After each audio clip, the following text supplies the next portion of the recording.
கிஷோர் வந்து அதிமுகவுக்குள்ள ஸ்ட்ராட்டஜிஸ்டாக இருக்காருன்னு சொன்னாங்க.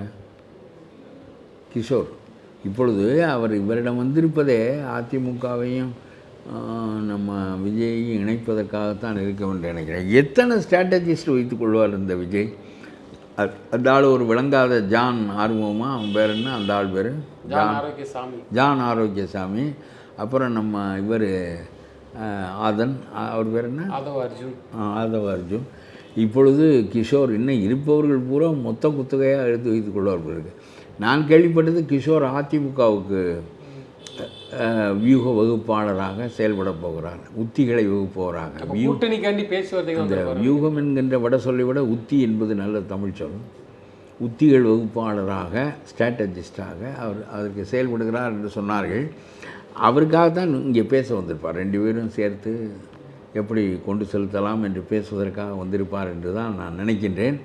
அது நல்லது தான். ஒரு திமுகவை வீழ்த்த வேண்டும். திமுகவினுடைய கொடூரங்கள், கொடுமைகள் எல்லாமே வரம்பு மீறி போகின்றன. இப்பொழுது இந்த ஸ்ட்ராட்டஜிஸ்ட் என்ன கொள்கை வைப்பார்கள்? Anti corruption. இது புதிதாக வந்திருக்கிற கட்சி, ஊழலுக்கு எதிரான நடவடிக்கை என்று பேசுவதற்கு ஒன்றையும் தொட்டு விட்டு விடுகிறாரே விஜய்.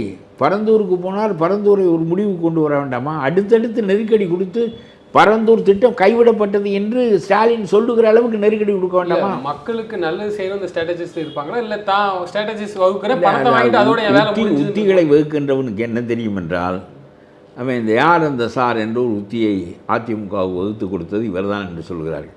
இது மாதிரி சோப்பு கம்பெனிக்கு விளம்பரத்திற்கு நல்ல மூல முழக்கங்களை உருவாக்கி கொடுப்பார்கள். அப்போ அவங்களோட வேலை அது மட்டும்தான். அதாவது அழகு நட்சத்திரங்களின் அழகு சாதன சோப்பு அப்படின்னு போட்டு, அதான் அவங்களுடைய வியூக வகுப்பு. அதுக்கு அவர்கள் ஒரு ஸ்லோகன் உருவாக்குவார்கள், மூல முழக்கம். அது வந்த உடனே அந்த நினைவு வர வேண்டும். லக்ஸ் சோப்புக்கு வைஜெயந்தி மாலாவின் அழகு சாதன சோப்பு.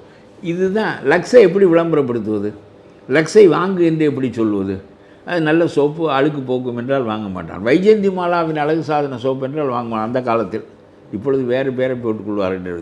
ஆகவே இந்த உத்தி வகுப்பாளர்கள் என்பவர்கள் இருக்கின்ற ஒரு படையை எந்த உத்தியின் வழியாக நடத்தினால் போரில் வெற்றி பெறலாம் என்பதற்கான கருத்துக்களை சொல்ல தெரிந்தவர்களை தவிர ஒன்றை புதிதாக உருவாக்க தெரிந்தவர்களும் இல்லை, புதிய கொள்கைகளின் வழியில் இவர்களை வழிநடத்த தெரிந்தவர்களும் இல்லை.